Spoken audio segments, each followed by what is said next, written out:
the 21st century workforce was at the heart of how do you um, generate team building activities in order to have the most effective, the most high performing team. And it's different now.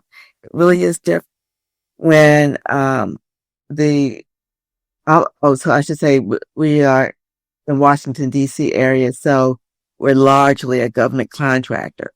And so when the new administration came in, we weren't affected as badly as some, but our customers were just impacted, right? And there's a Mm-hmm. lot of uncertainty, chaos, and everything. So how does a leader lead? How does a leader lead? Because inspiration is just no good. And nice, regular, I call them regular organizations, you inspire them, you make them feel better, that kind of stuff. And chaos and complexity, if you try to inspire them, you're lying to them. You think everything is going to be okay. Everything is not going to be okay. Or you can say, I don't know. I Mm-hmm. don't know. Let's figure it out together. So, instead of being, transformational, a leader has to participate in sense making, participate with your employees and help them make sense of the environment that they're in. Encourage them to fail fast and often, encourage experimentation and things of that nature. Before I get started, I wanted to speak to the woman who knows she's meant for more. If you've been stuck at the same level for too long, I created a leadership assessment test just for you. And it takes just about 3 minutes. And if you qualify, you'll unlock my $2,000 leadership advantage, including 4 weeks of coaching with me, access to our private WhatsApp community, and access to the tools to get you moving again. So start there, take the test, use the link below. Pager. Wow. Now, at this stage, what would you say is actually driving the growth for your organization? Pivot. We're pivoting more to coaching and organizational leadership. Pivot may not be the right word. Maybe it's more like expanding, right? Okay. And the other thing is that we're going to go through this shutdown threat every year, at least. This time we might have it twice a year or 3 times a year. It depends. So we have another risk uh, milestone, I want to call it, Mm-hmm. point of inflection that's coming up, and prepare for that. So the instead of um, putting all our eggs in one basket and succumbing to the risk of another shutdown, we have to expand our customer base to include more than just the federal government. So we're working on that. And leadership development is a way. AI and the organizational impact of AI is another thing. And also expanding into other markets like the private sector, like academia and state and local government. Okay. Now, what turning points for you throughout this journey, positive or negative, have really changed and structured the way you think about running an organization? Running the company Muse. Okay. So, I had a dream, right? 2 years ago that I was going to retire in 2025, right? I'm going to retire in 2025. And, the first thing, so I had to work on succession planning. So the first thing is that the people that I wanted to be successors, they didn't want, one of them didn't want to do that because we were, you could really see the kind of risk a company has. You might lose customers, you might lose your paycheck, right? And so the risk reward just wasn't great enough, or it seemed that way. And so I had to rethink what my whole succession strategy was going to be like. And so 2025 came and went. I did no succession plan. I did a little bit until it fell apart. And now I'm looking more at in 5 years, now 4 years, in 4 years, and to work a little longer. think that people are working longer now. Okay. And I also got picked up again being an adjunct professor. And that's pretty nice. I like it. I like it a lot. And I'm writing more. So my goal was a book a month. I haven't made it yet. I got one and a draft of the second one, which is a month late.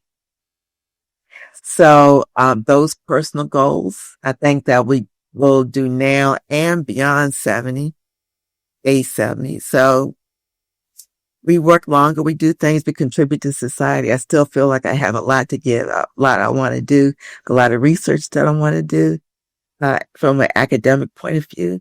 And my life won't start when the succession plan kicks in. It just won't. You are quite an ambitious woman. Like this is impressive. Like most people to read a book a month.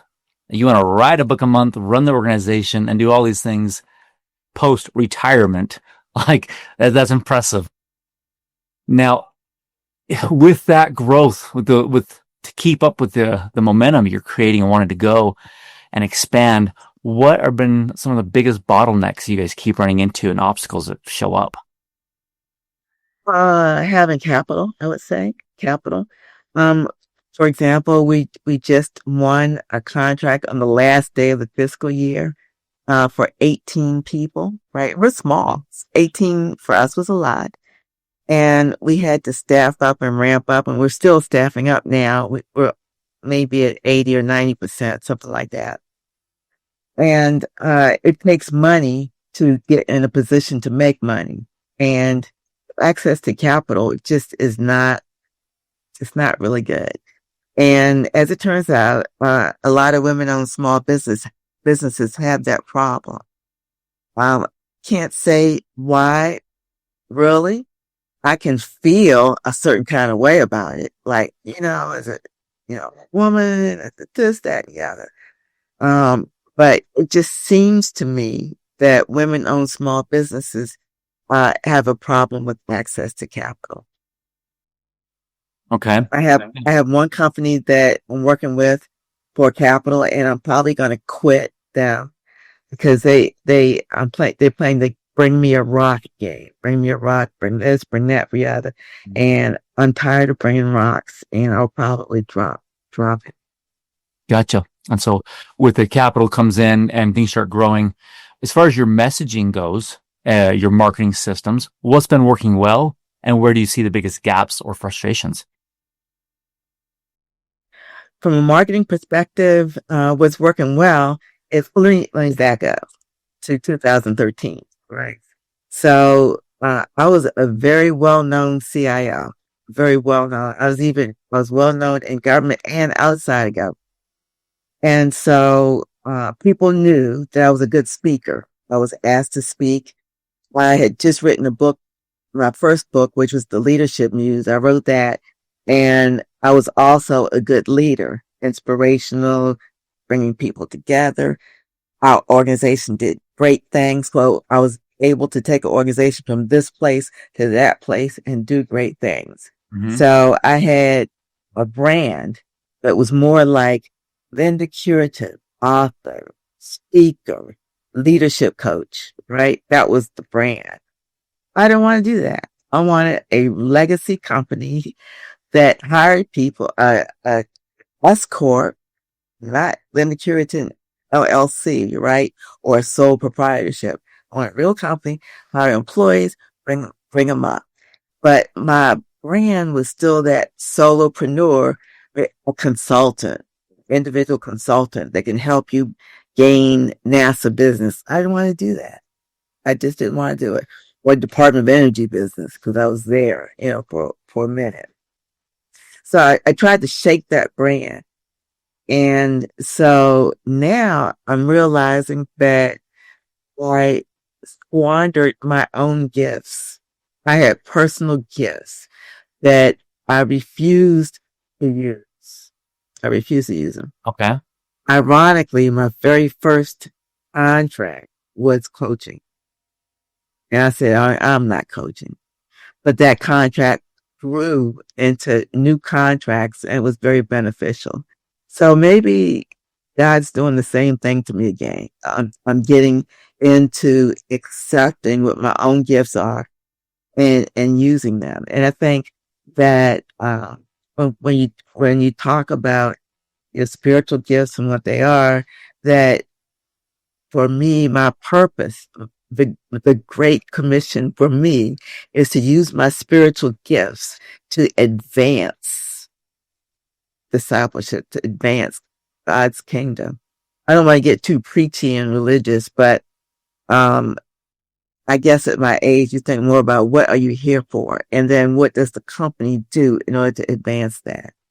So now I'm back on personal branding and developing that leadership development line of business. And we have a lot of collateral for that we developed early on.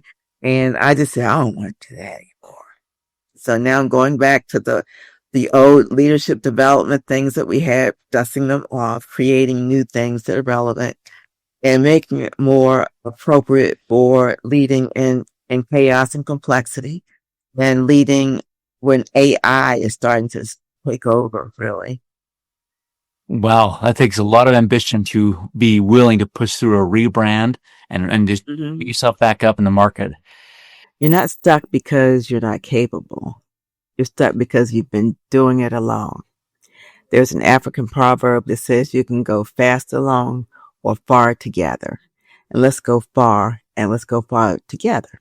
So take my leadership assessment test and let it show what you haven't been able to say out loud. And if your results qualify you, I'll support you through your next step. And I'll support you with a $2,000 leadership advantage, access to our private WhatsApp community, and personal coaching. You deserve to rise. Start with the test. It's your moment.